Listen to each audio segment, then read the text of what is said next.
저는 조영태라고 합니다. 서울대학교에서 인구학이라는 학문으로 정해진 미래의 모습이 뭐냐를 끊임없이 연구를 하면서 어떻게 사회가 바뀔 거냐, 그거를 인구 변동을 가지고 예측하는 일을 하고 있거든요.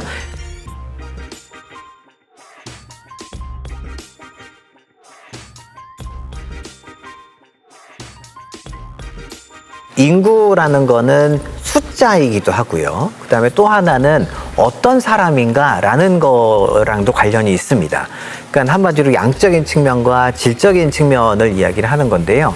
양적인 측면으로 보면은 앞으로 우리나라에서 태어날 아기의 숫자는 지금도 초저출산인데 2024년에 작년에 태어난 아기의 숫자가 한 24만 명, 23만 명 이 정도가 태어났는데, 이 숫자는 뭐 저같이 70년대 초반에 태어난 사람들은 100만 명이 나왔고 80년대 초반에는 한 85만 명에서 한 87만 명이 태어났고 90년대에는 70만 명 정도가 태어났는데 지금 20만 명대가 나오니까 정말 작은 숫자잖아요. 그러니까 숫자가 작다는 이야기는 그만큼 이게 100만 명이 있었을 때 사람들이 살아갔던 모습과 그 다음에 20만 명이 있었을 때 사람들이 살아가는 모습이 달라지겠구나라는 거를 일단 첫 번째 우리한테 알려주고 있고요. 그 다음에 두 번째는 저희가 어렸을 때 경험했었던 시대와 지금 시대는 굉장히 다른데, 가난이 있었을 때 이걸 떠나서 뭔가 누려야 할 것이 많지 않았을 때 어린 시절을 보냈던 저희 같은 사람과, 그런데 100만 명씩 있었고, 지금은 누릴 게 굉장히 많은데 20만 명밖에 태어나지 않은 이 친구들은 굉장히 다른 인구 집단인 거예요. 그래서 저는 숫자의 측면과 그 다음에 요 질적인 측면 두 가지를 다 고려해서 자녀를 교육하거나 혹은 우리는 후속 세대들을 어떤 인재로 키워야 되나라고 할 때 그 생각을 좀 했으면 좋겠고요. 조금 구체적으로 말씀을 드리면 20만 명대밖에 안 태어났다는 이야기는 그만큼 경쟁이 줄어들 수밖에 없는 거예요. 100만 명이 서로 경쟁할 때보다는 20만 명이 경쟁하면 경쟁이 작아질 수밖에 없잖아요.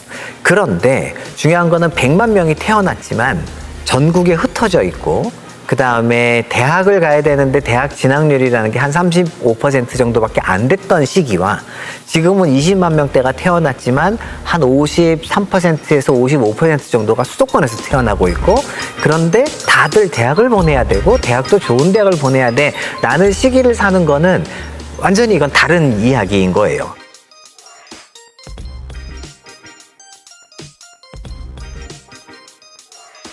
저는 부모님들한테도 그런 얘기를 많이 하거든요. 인구를 활용해라.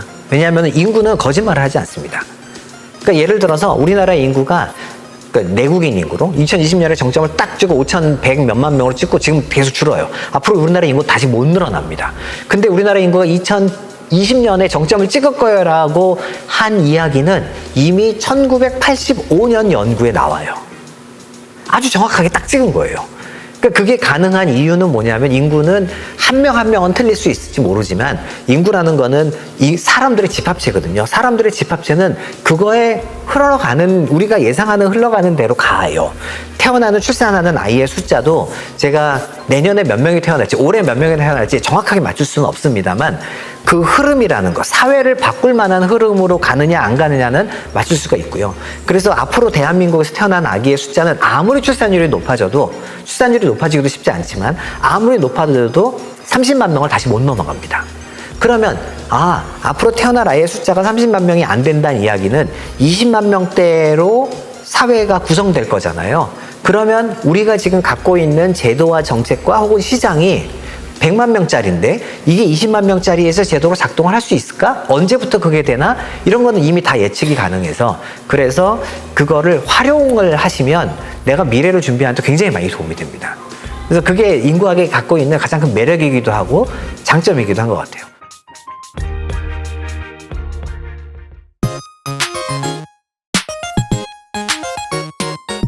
우리 아이들을 어떻게 키워야 되느냐라고 한다면, 어려서부터 우리 아이가 글로벌 사회에서 이제 뛰어놀 수 있는 그런 경험을 좀 많이 쌓게 해줬으면 좋겠어요. 지역사회나 혹은 국가에서 더 많은 해외 경험도 쌓도록, 그렇게 교류가 가능하도록 만들어줘야만 이 아이들이 그 기회를 찾아 나갈 때 훨씬 도움을 많이 얻을 수 있을 거라고 보고 있어요. 글로벌 시장은 얼마나 넓은데, 그리고 인구는 계속 증가하고 있고, 그리고 이 친구들이 글로벌 시장 전체 주역이 될 거고, 가만 놔둬도 사회의 국가와 국가 간의 이 연결성은 더욱더 커질 수밖에 없는데, 그런데 태어나면서부터 저희들은 그냥 한국이라는 사회에서 태어났다면, 이 친구들은 이미 글로벌라이즈드 된 사회에서 태어났다면 우리 아이들을 어떻게 키워야 되느냐라고 한다면, 요 작은 20만 명, 근데 더 서울에 몰려 있고, 근데 교육을 위해서 더 뭐 막 투자를 해야 돼. 투자해야 되는 건 맞긴 맞지만, 이 아이의 투자의 결과가 한국이라는 사회에 가둬놓기 위해서 투자를 하면 안 되고, 오히려 글로벌 시장에서 뛰어놀 수 있게 그런 투자가 이루어진다면, 그게 저는 우리 아이들한테 해줘야 할 교육이 아닐까. 아는 부모님들은 우리 아이가 성장이라는 걸 계속 했으면 좋잖아요. 그래서 경제적으로도 성장해야 되고, 사회적 지위도 성장하고, 뭔가 계속 성장하고, 사회에서 리더가 되는, 리딩하는 그런 사람이 되길 원하는데, 그렇게 될 때 국내에서 활동하는 거를 주는 것보다는 글로벌 시장에서 활동할 수 있는 가능성을 열어주는 그런 기회와 교육을 시켜야 된다라고 생각을 합니다. 우리 아이들을 글로벌 시장에서 뛰어놀게 하자는 얘기를 굉장히 많이 하는데, 어떤 분들이 저한테 그래요. 그래서 우리 아이를 어려서부터 국제학교 보내가지고 나중에 미국에 대학 보내고 이러면 글로벌이냐? 라고 얘기하는데, 그렇게 해서 이 아이가 예컨대 LA에 가서 살아요. 이 친구는 LA 로컬이지 글로벌이 아닙니다. 제가 말씀드리는 글로벌은 어디에 사는지가 중요한 게 아니에요. 국내에서도 서울로 사람들이 더 많이 몰리지만, 이 친구의 시장은 서울에만 있으면 안 되고, 이 친구의 시장은 우리 국가 전체가 돼야 되는 거고요. 그게 국가를 넘어서서 나가야 되잖아요. 똑같이 글로벌이라는 거는 think 글로벌리라서, 내가 뭔가를 하더라도 이 영향이 요 지역만이 아니라 바깥에는 어떻게 영향을 주게 되나, 더 넓게는 어떻게 영향을 주나, 이렇게 생각하는 게 글로벌 띵킹이지, 가서 사는 게 글로벌한 건 아니거든요. 지금은 어려서부터 해외 여행을 가는 것, 그것 뭐 뿐만 아니라, 가장 중요한 거는 이제 유튜브나 뭐 OTT나, 그러니까 뭐 넷플릭스 뭐 이런 것들이 많잖아요. 이런 걸 통해서 내가 접하는 문화가 한국 문화만 접하는 게 아니라 글로벌 문화를 지금 어려서부터 접하고 있어요. 그런데 이건 우리나라만이 아니라 전 세계의 아이들이 다 비슷하게 자라나는데, 지금의 젠 Z, 그보다 더 어린 친구들은 우리가 젠 알파라고 하는데, 이 젠 알파로 있는 친구들은 인도네시아에서 있는 젠 알파와 한국의 젠 알파와 베트남의 젠 알파와 미국의 젠 알파가 어려서부터 경험하는 게 굉장히 비슷합니다. 일단 뛰어놀려면 쇼핑몰에 들어가서 뛰어놀 텐데, 쇼핑몰은 인도네시아든 베트남이든 미국이든 한국이든 비슷하게 생겼거든요. 그 안에서 파는 그 브랜드도 비슷합니다. 그 다음에 어려서부터 문화를 접하는데 넷플릭스와 유튜브로 서로 비슷한 걸 보고 자라요.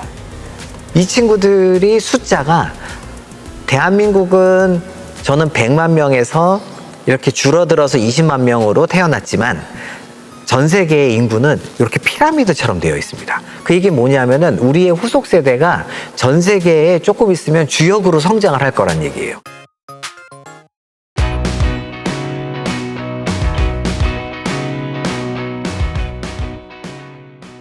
결국에는 희소성을 키우려면 창의성이 있어야만 하거든요. 그리고 창의성이라는 거는 뭐 당연히 경험들, 여러 가지 다양한 경험들로부터 나오는 건데, 그 다양한 경험들을 제공해 줄 수 있는 공간의 대표적인 곳이 박물관이어서, 국립중앙박물관, 어린이 박물관에 앞으로 우리의 아이들이 더 창의적으로 자랄 수 있게, 그래서 우리 아이가 성장을 하면서 융합 가능할 그런 인재로 클 수 있게, 글로벌 시민으로 자랄 수 있게 고민을 진짜 많이 해주셔야 되는 일이라고 생각이 듭니다.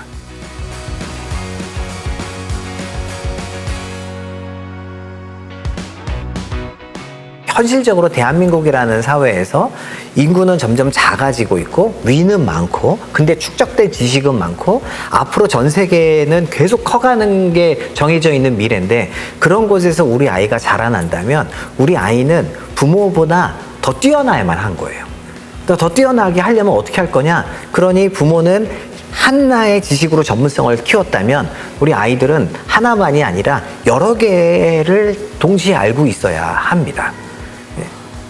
근데 그러면 애가 더 힘들어지는 거 아니에요? 라고 할 수 있지만, 사람의 능력이라는 게 우리가 과거처럼 하는 게 아니라 지금 이제 AI가 붙기 시작을 하고, 그럼 얘가 머리를 확장시킬 수 있는 가능성은 점점 더 커지는 거라서, 그런 측면에서 아이한테 뭐 예를 들어 유튜브를 못 보게 하거나, 저는 오히려 그 반대로 유튜브 더 보게 하고, 알고리즘으로 계속 보고 싶은 것만 보게 나올 텐데, 사람이 또 되게 재미있는 게, 아마 우리 어른들도 그럴 텐데 맨날 알고리즘을 따라가 보다가 갑자기 그게 재미가 없어지기 시작합니다. 너무 지루하니까. 그럼 이제 다른 거를 찾아가잖아요. 그래서 다른 거를 찾을 수 있게 계속 도와주면은 유튜브를 보더라도, 그래서 예를 들면 뭐 이런 거예요.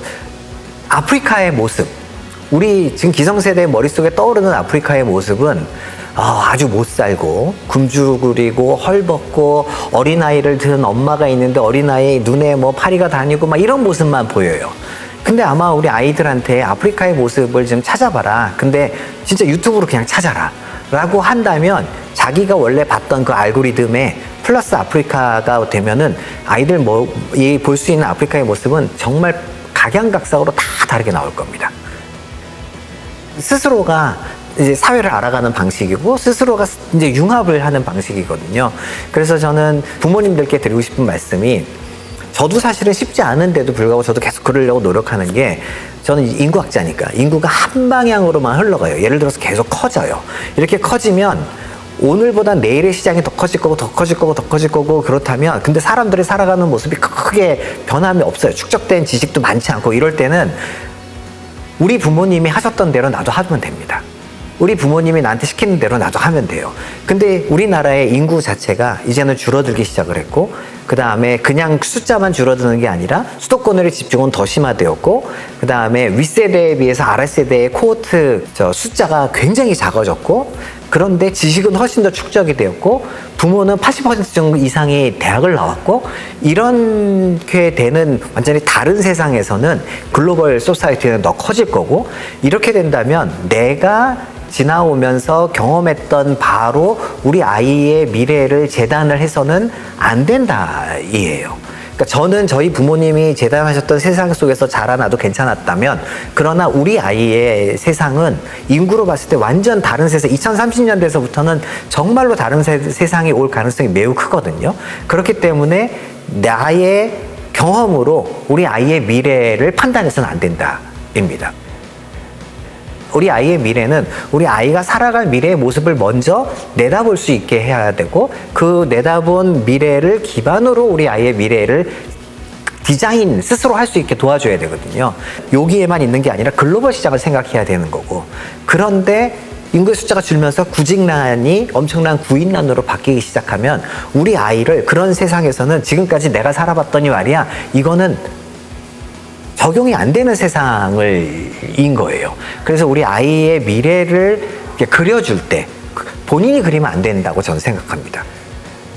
우리 아이의 미래는 스스로 그려야 되는데, 엄마 아빠는 그거를 도와줘야 하는 거고, 그 도와줄 때 자꾸 엄마 아빠가 살아봤더니 말이야, 이거는 배제. 그러니까 나 때는 말이야, 이게 진짜 이제 빠져야 되는 시기라 들어가요.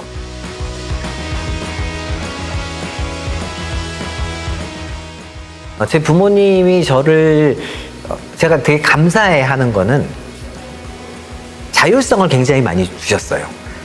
대학을 가는 때도 어느 대학을, 어느 과를 가야 된다라는 거를, 부모님 생각은 당연히 뭐 있으셨겠는데 제 의견을 굉장히 많이 존중을 해주셨고, 근데 이제 그걸로 끝난 게 아니라, 제가 대학 다닐 때 처음으로 그 당시에 이제 어학연수라는 게 처음 생겼는데 너무 가고 싶은 거예요, 그거를. 그래서 미국이라는 사회도 좀 경험을 해보고 싶고 이런데, 그게 뭐 경제적으로 막 여유가 없음에도 불구하고 도전하는 거는 너무 좋다라고 생각해서 제가 새로운 도전하는 거를 좀 밀어주셨어요. 서포트를 많이 해주셨고, 저도 지금 우리 아이들한테 그러지만 부모님이 살아왔던 방식대로 저한테 강요를 하지 않으셨습니다. 전 그게 너무 감사하거든요.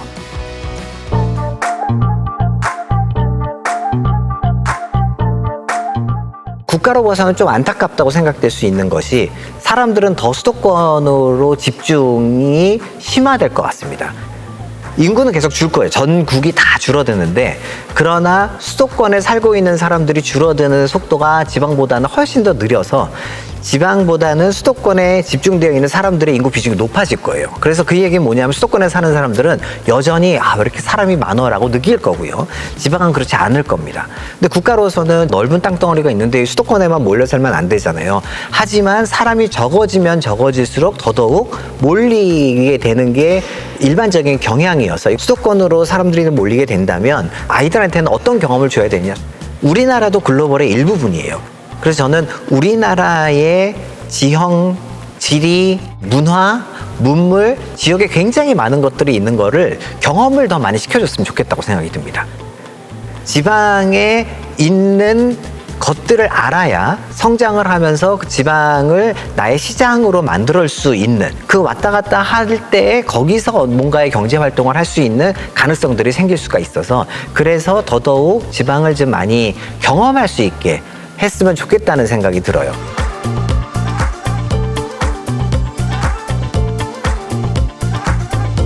점점점 학생들의 숫자가 줄어들기 시작을 하면서 앞으로 한 반에서 함께 생활하는 친구들의 숫자가 줄어들어요.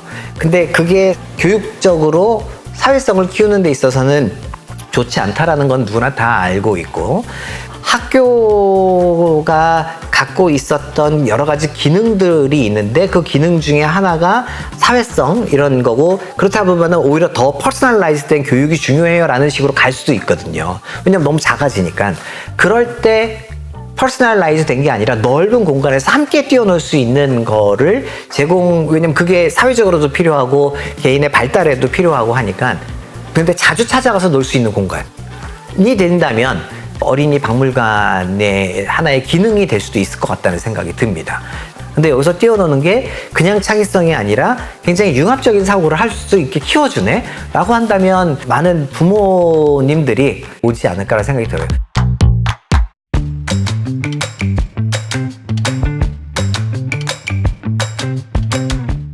저는 이제 또 부모로서 저희 아이들한테는 똑같습니다. 희소성, 전문성, 융합 가능성, 확장성, 사회적 기여, 이 가치 속에서 미래를 좀 그려주려고 하고 있고요. 그래서 그렇게 했던 게 농산업으로 좀 갔으면 좋겠다라는 게 첫 번째였고, 농산업 이야기를 어려서부터 했었고, 농산업이라는 게 반드시 농업을 하라는 이야기가 아닙니다.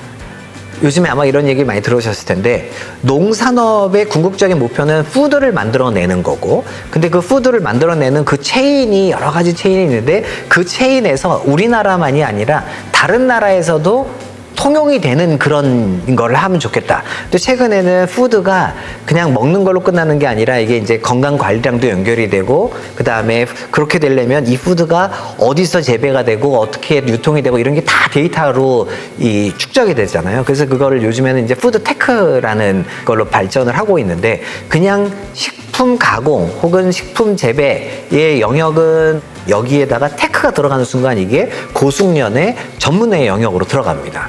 그래서 저는 저희 아이한테는 식품 산업에서 좀 뛰어노는 사람이 되어라. 그런데 고숙련의 전문성을 갖고 뛰어놀려면 뭐가 필요하냐 해서 여러 가지가 있을 수 있지만, 저는 그거가 융합 가능하고 하는 게 이제 데이터 사이언스여서, 보통 우리가 데이터 사이언스 하면은 그냥 데이터 사이언스 하나만 보잖아요. 근데 그게 아니라 그걸 활용해서 뭐 할 건데가 중요해서 지금 뭐 아이들 교육은 시키고 있고, 저는 부모로서 제가 해줄 수 있는 일은 미래가 이런 모습으로 될 거다라는 거를 저는 그래도 좀 그런 연구를 하고 있기 때문에 많이 보여주고, 가능한 아빠가 살아왔더니 말이야 이거는 줄이고, 예, 그렇게 하려고 노력 중에 있습니다. 그 다음은 본인들이 알아서 할 일이죠.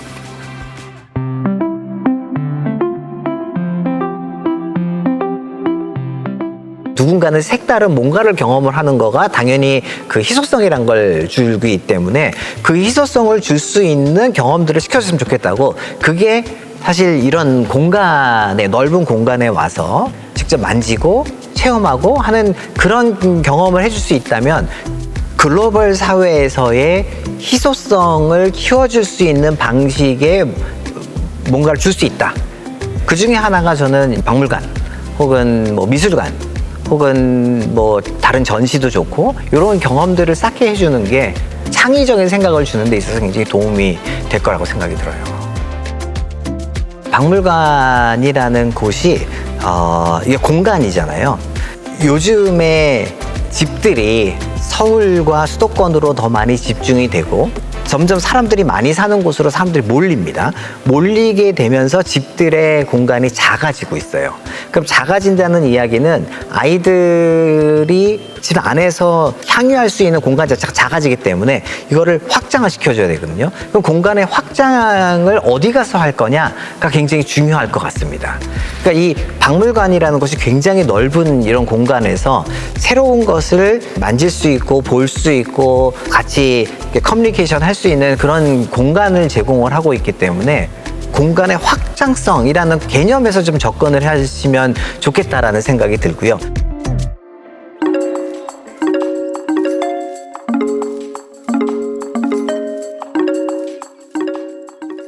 박물관도 여기 찾아오는 사람이 많아야 되기 때문에 이거를 인구를 이제 시장의 관점에서 생각을 해보면 그러면 여기 오시는 분들이 어린아이가 있고 그 어린아이를 부모님이 데리고 올 수도 있지만 또 조부모도 데리고 올 수 있잖아요. 그럼 그 이야기는 일단은 세대가 연결이 되는 곳이에요. 그래서 세대와 세대가 연결이 되는 고리를 어떻게 찾아줄 거냐가 이제 가장 중요할 것 같고요. 근데 그렇게 할 수 있는 게 아이들만을 위한 경험만이 될 수도 있고 그 다음에 또 위에 있는 세대를 위한 경험을 줄 수도 있고 그 두 경험이 합쳐질 수 있게도 만들어 줄 수가 있겠죠. 어린이이기 때문에 이렇게 지금 아기자기한 걸로만 보여줄 거냐 아니면 아기자기한 거가 할아버지 할머니가는 아기자기한 것보다는 오히려 더 현실적인 거를 원하실 테니 그게 어떻게 현실과 연결이 될 수 있게 만들어 줄 거냐 이런 것들이 필요할 것 같고요. 또 한 가지는 사실 공간이 있는데 요즘에 점점 집들이 작아지잖아요. 모든 사람은 다 기본적으로 내 공간을 확장하고 싶어 하는 욕망이 생깁니다. 우리 집이 작으니까 바깥에 나가서 우리가 원래 했었던 기능들, 집에서 갖고 있었던 기능들을 아웃소싱을 하는 것 중에 하나가 여기가 될 수 있다.